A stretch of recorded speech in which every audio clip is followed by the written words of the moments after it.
Unbelievable about all the talk and the chit-chat about war. Please listen. Other arms to Russia continues its recent increased provocations, including or conducting dozens of ballistic missile launches while potentially preparing for a new nuclear test. That'll be the first one since 2017. And speaking of those missile tests, North Korean leader Kim Jong-un publicly debuted his daughter at a recent missile launch.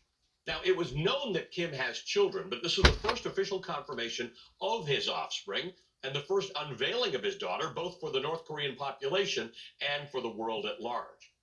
As for Russia's other major military backer, two U.S. officials and another Western official tell NBC News that Iran has agreed to help Russia manufacture inexpensive yet highly effective dive-bombing, self-destructing drones on Russian soil. Come on, Sissy. Russia's been successfully utilizing these drones that are made in Iran since the summer, more than 400 of them in total so far. The British Defense Ministry says Russia, however, has nearly exhausted its stockpile of those drones. Notably, a significant number of the Russian strikes on Ukrainian civilian infrastructure that we've been talking about are carried out using these Iranian-made drones. Come on, girl. This creeping Iran-Russia partnership comes amid monumental anti-government protests in Iran, which were initially ignited back in September when 22-year-old Mahsa Amini died after being arrested by Iran's morality police for allegedly failing to fully cover her hair, defying the country's strict dress codes for women. The daily protests continue amid a massive and extremely violent crackdown, which has led to more than 14,000 arrests, according to the United Nations, and more than 300 deaths, according to the Iran Human Rights Organization. As the protests become more ingrained, the Iranian regime is becoming more hardline. Additionally, there are 6 known instances of protesters being sentenced to death for the crimes of enmity against God and corruption on earth. This is according to Iranian state media, while an additional 21 people are at risk of the same fate. That's according to Amnesty International. The protests have carried over outside of Iran in some surprising ways. At the World Cup, if you were watching it in Qatar, a country directly across the Persian Gulf from Iran, members of the Iranian national team did not participate in the singing of their country's national anthem before one of the matches in what appears to be a literal silent protest. And now a popular former member of the team has been arrested after speaking out against the regime, and that's according to Iranian state media as well. All of this comes as Iran continues to increase its enrichment of uranium, and that's according to the UN nuclear watchdog, putting the country closer to having weapons-grade uranium and closer to potentially becoming a nuclear nation like Russia and North Korea, whose nuclear arsenals seemingly allow them to flout international laws and norms. There's a lot to unpack here in the international section of the news this morning. Joining me is the Admiral James Stavridis, the former Supreme Allied Commander of NATO. He's also MSNBC's Chief International Security and Diplomacy Analyst. Also with me is Bobby Ghosh, the editor and columnist at Bloomberg Opinion and the former editor-in-chief of the Hindustan Times. Good morning, gentlemen. Thank you both for joining us. Bobby, you have written recently that Iran's losing the public relations war, right? People in Iran and outside are protesting and criticizing Iran in a way that hasn't been seen before. To some, that would be good news. To others, when you see a country cornered, as we're watching with Russia and Ukraine, the bad stuff really comes out. Well, with Iran, Ali, the bad stuff has been coming out in a near constant stream for a very, very long time. We don't feel it this far away from Iran, but if you ask Iran's neighbors, they'll tell you that they're constantly being undermined, or there have been constant efforts by the Iranian government using proxies, using drones, using missiles to attack targets in Iraq, to create sort of instability in Saudi Arabia, in the United Arab Emirates, to support rebel movement in Yemen, to keep the political situation in Lebanon constantly off balance. So with Iran, the bad stuff keeps happening all the time. Of course, as you say, when a regime is with its back to the corner, it might tend to be a bit more aggressive still. And we are dealing now in Iran with a hardline regime within the context of Iranian politics. The guys currently in charge are to the right, far to the right of those who were previously in charge. So these are especially aggressive folks. It's always hard to know when you're dealing with people like that, whether you should be damned for doing something or damned for not doing something. And that's the challenge for the Biden administration. Yep. That's the challenge for the West, for the wider world. My instinct would be better to be damned for doing something, Right. to support protesters, to support the pro-democracy aspirations of the Iranian people, rather than doing nothing. Tough situation, though, for the Biden administration and the West, Admiral, because this is an administration that wanted to undo the damage that the Trump administration had done by pulling out of the Iran nuclear deal. But Iran is making it very difficult for the United States to have any sympathy for its position, both with the stuff that's going on that Bobby and I just talked about inside Iran and with the arming of Russia with these drones, and now the assistance to Russia in building these drones. These drones have arguably been one of the most effective things the Russians have used in this invasion of Ukraine. They absolutely have, and you know, newsflash, unmanned vehicles are here to stay. You're going to see them as very, very important components. And when I say unmanned vehicles, Ali, I don't mean just these drones, which have been incredibly important, but it's really unmanned vehicles from space, the intelligence linked together with those high altitude surveillance drones, the tactical one you're showing right now, and then linked to surface activities, and frankly, out at sea as well, down to the bottom of the ocean. So this is a new wave in warfare. What you're seeing is two pariah states, Russia and Iran, joining forces, frankly, with North Korea, a third pariah nation, to explore the outer edges of warfare in this horrific thunderdome that they have created in Ukraine. We're going to see more horrific high tech.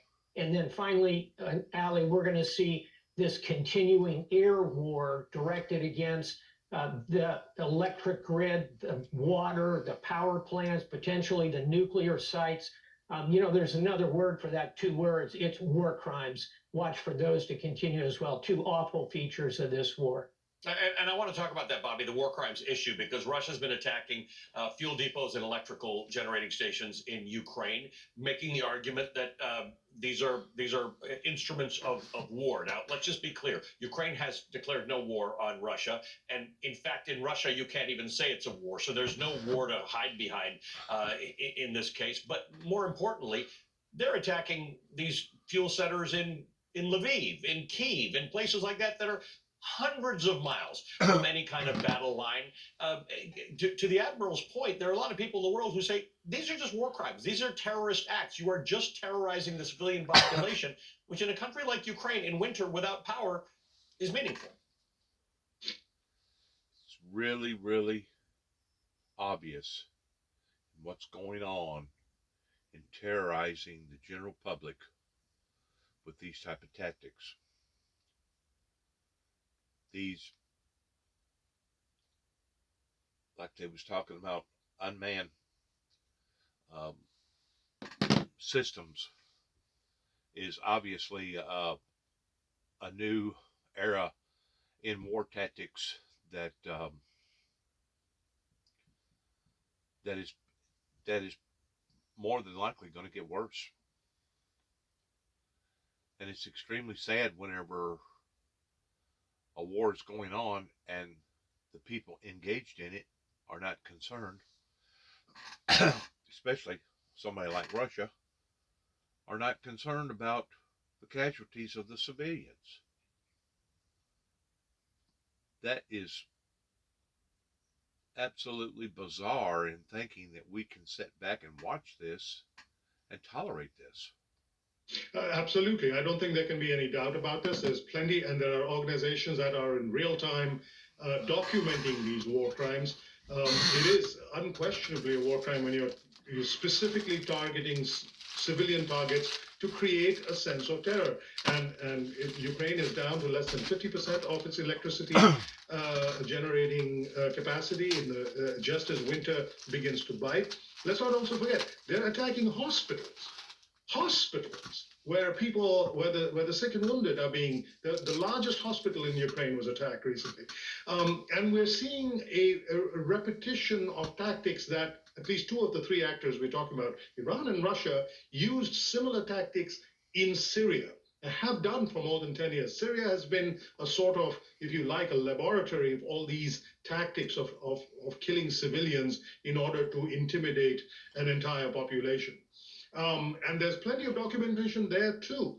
The question is, what do you do with this documentation? What can you do with Russia, which is a member of the United Nations Security Council, enjoys veto power there? So what if you've collected all this evidence? Does the world have the will at the moment, when the moment comes, to impose justice upon Russia based on this flagrant violation of everything that we hold dear? Geneva Convention out the window. Yep. Morals, ethics out the window. This is clear terrorism. What are we going to do about it? So, Admiral, and Bobby makes a really good point. War crimes experts have said if you can't arrest somebody and you can't hold them to account, nothing can happen. But the war can be won. The war that Russia doesn't call a war and is being arguably won with the support of NATO. But there are, as I mentioned, some Republicans in the House who are saying we're going to curtail some of the support that's going to Ukraine.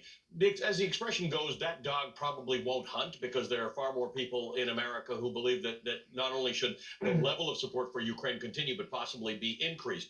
The only justice that may come is that Russia may be defeated in this conflict. Yeah, let's stipulate, agreeing with everything you said, Ali, there are really two wars being fought right now. One is on the ground, and you're absolutely correct. The Ukrainians are on the march. The Russians are on their back foot. There's a second war. It's the war in the air. It's the drones. It's the long-range strikes. It's the blitz bombing of London in the 1940s war. That one, the Russians are winning right now. So I think our smart move in the West would be continue what we're doing to facilitate the victories the Ukrainians are enjoying at the moment on the ground, but up the game in terms of air defense. That means better, longer range air defense missiles, potentially aircraft, MiG-29s from Poland, F-16s from the U.S. The Ukrainians can fly them. They've shown that they can fly bravely. Help them close the skies over Ukraine. I think that's the quickest path to a negotiation, because in a sense, that's one of Vladimir Putin's last cards, is this terror bombing campaign. If we can shut that off, couple that with the victories on the ground, we're on a path to a negotiation. Gentlemen, thanks for being with us this morning. We appreciate it. A lot to cover. Admiral James Stavridis is the former Supreme Allied Commander of NATO. Bobby Ghosh is an editor and columnist at Bloomberg Opinion. He's the former editor-in-chief of the Hindustan Times. It was a busy week in Trump world, and yet the former president still found the time to host a dinner with a known white supremacist and Holocaust denier, and the individual formerly known as Kanye West. Wait until you hear Trump's excuse. Plus, the Palestinians are not playing in the World Cup, yet their national flag has become a fixture at the tournament. It's a grassroots movement to bring global awareness to Palestinian struggles, and the Biden administration may have just given the movement a huge boost.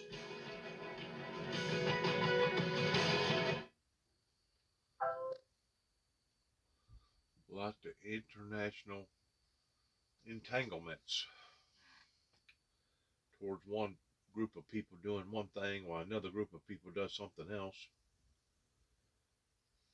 And it's all going in the opposite direction of peace and utopia. Countries, hundreds of players. Let's back up a little bit. Right there.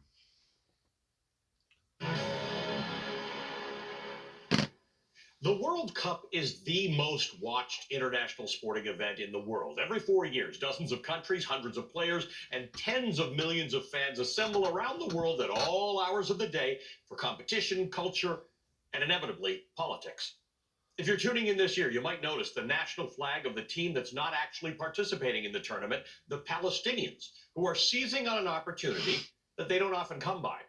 Qatar, the host country of the World Cup, has a large Palestinian community. Activists have launched several social media campaigns to raise global awareness during the World Cup for Palestinian plight. Their goal ultimately is to make the Palestinian flag at least as recognizable as the Israeli flag, and to make the world care about their situation in the West Bank and East Jerusalem. So Palestinians have been handing out flags, waving them in the stands, wearing Palestinian apparel, and chanting Palestinian songs. One Palestinian told Al Jazeera, quote, "People from all over the world are here in Qatar, and when they see us dressed like this, they come up to us and they ask us where we are from." It gives us a chance to acquaint them with the situation in our homeland, to show them our culture and narrate our history. They know about Israel, but not about Palestine. Now, the Palestinians are determined to be seen and heard as if their players are the ones actually on the pitch. But the ultimate goal that the Palestinians are defending is much higher stakes than a soccer match. It shouldn't fall on ordinary Palestinians to amass support for their cause from the global community. The rest of the world has known for decades what's happening there and should do its part. And this week saw a small step in that direction.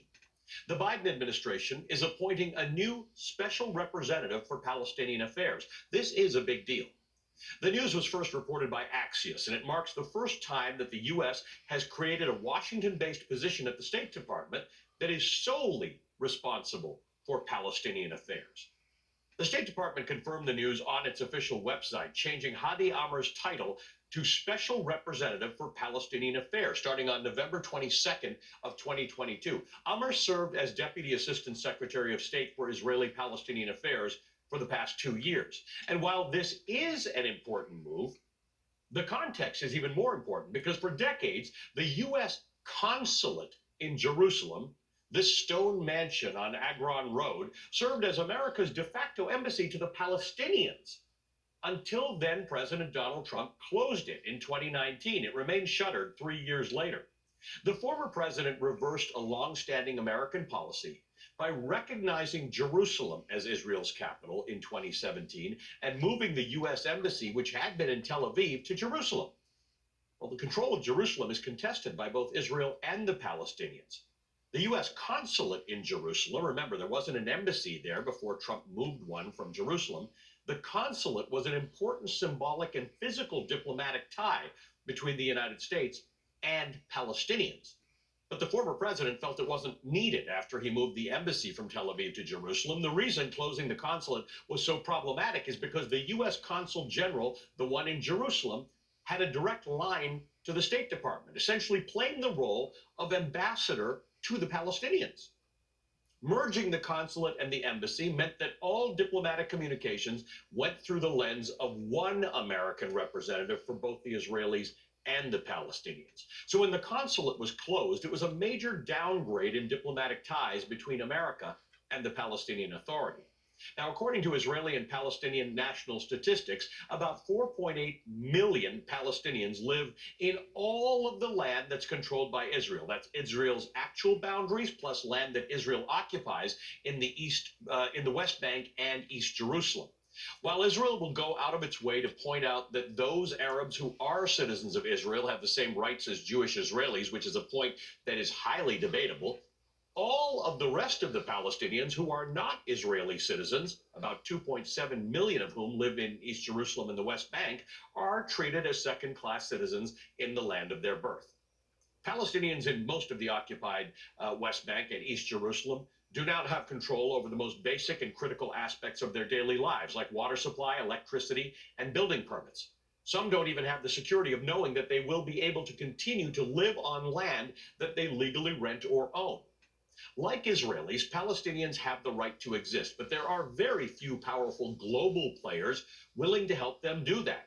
The U.S. has often been very reluctant to do the right thing as it relates to Palestinians. That's why the Biden administration's decision to create a new official government post for Palestinian affairs is progress.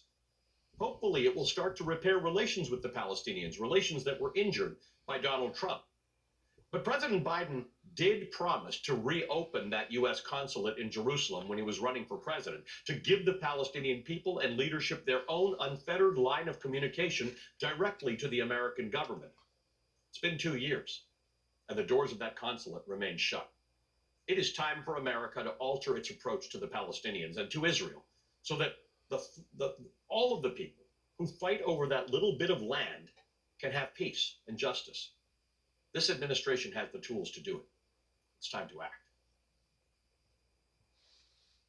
I'd like to thank our sponsor, Liberty Mutual. Good luck in that. Yeah, good luck in that. That's been an ongoing mess from the get-go. Series. What's your pick? state. Very insightful, guys. The new Subway series. What's your pick? As many lawsuits and investigations as Donald Trump is facing would maybe try to lay low for a little while. Instead, he found time to dine with a controversial rapper and a well-known white supremacist. Trump hosted rapper Ye, formerly known as Kanye West, and the white supremacist and Holocaust denier Nick Fuentes at Mar-a-Lago earlier in the week for a pre-Thanksgiving dinner. Trump took to his platform, Truth Social, to claim he didn't know who Fuentes, who Trump says was unexpectedly brought along by the rapper, was. Add to this a long list of damage control that Trump's campaign is now dealing with after weeks of legal setbacks for the former failed president. Last week, U.S. Attorney General Merrick Garland appointed a special counsel to investigate both Trump's role in the attack on the Capitol on January 6th and the transfer of government documents from the White House to Mar-a-Lago after Donald Trump's term ended. And as of this week, it appears a U.S. Court of Appeals may be poised to end a special master review of the 11,000 government documents that were seized at Mar-a-Lago this summer, which would free up that investigation greatly. On Tuesday, the Supreme Court denied Trump's request to block the release of his tax returns, dealing a final blow to Trump's now 3-year-old effort to avoid a House Ways and Means Committee request to see those tax returns. And according to the New York Times, the Justice Department is now seeking to question the former Vice President Mike Pence as a witness in connection with the DOJ's investigation into Donald Trump's efforts to overturn the 2020 election.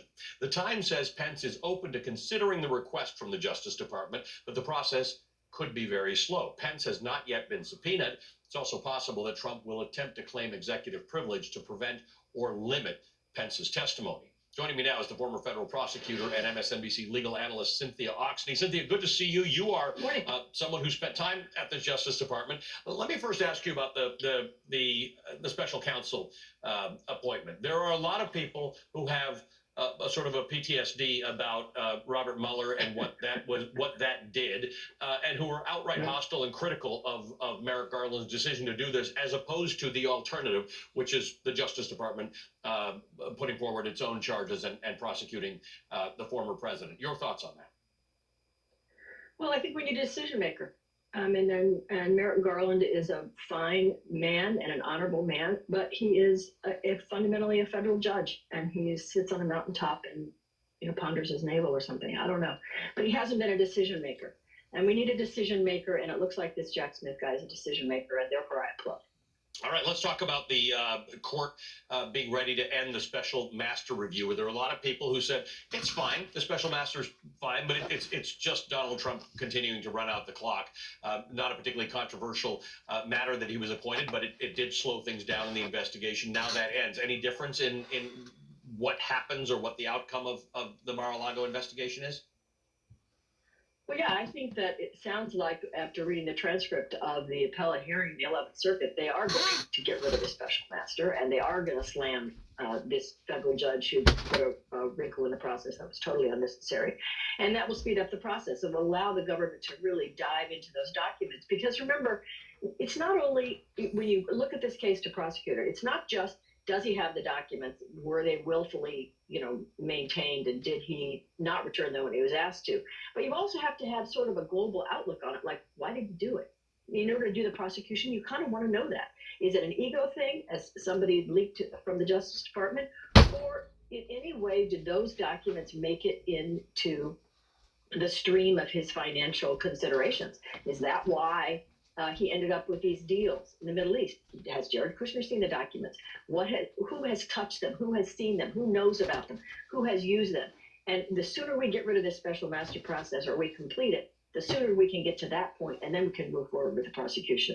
We're going to be talking about Georgia a lot in this show and in the weeks ahead because of the special election, or the runoff election in Georgia. But in fact, the Georgia investigation into Donald Trump's interference in the election also seems to be moving ahead at quite a clip. And the prosecutor there may be in a position at some point to file charges. Tell me your take on that investigation and what that may lead to.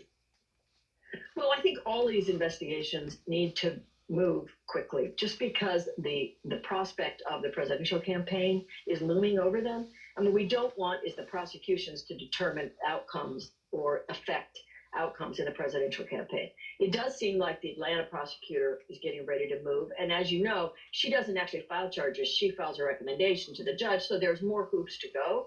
But it does seem like she is getting closer to making the final decision, making the recommendation. And the sooner, the better. What about the politics of it? What, in your opinion, is the distinction now that Donald Trump is a candidate or has declared himself a candidate for the presidency? Does any of the calculus change? Any of the investigations that were on their way, do they have to be altered as a result of that?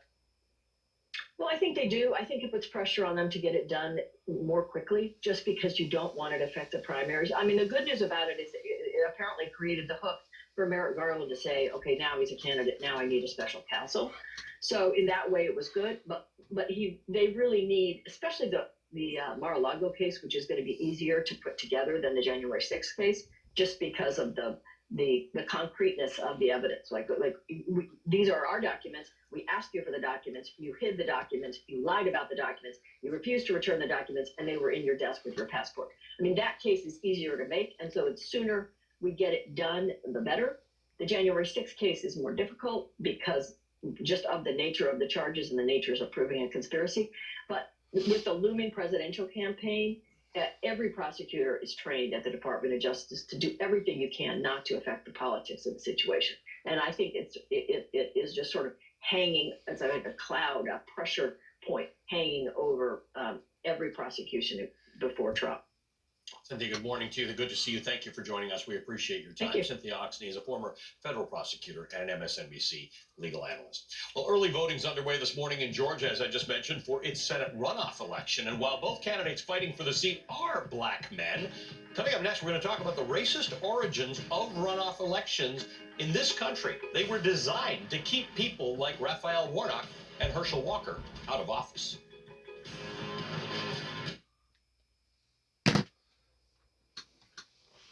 Twisted mess, going from war to politics to ethnic cleansing. It's awful. Good luck to all of us. God bless America and God bless their endeavors. Heaven help us all. Shalom.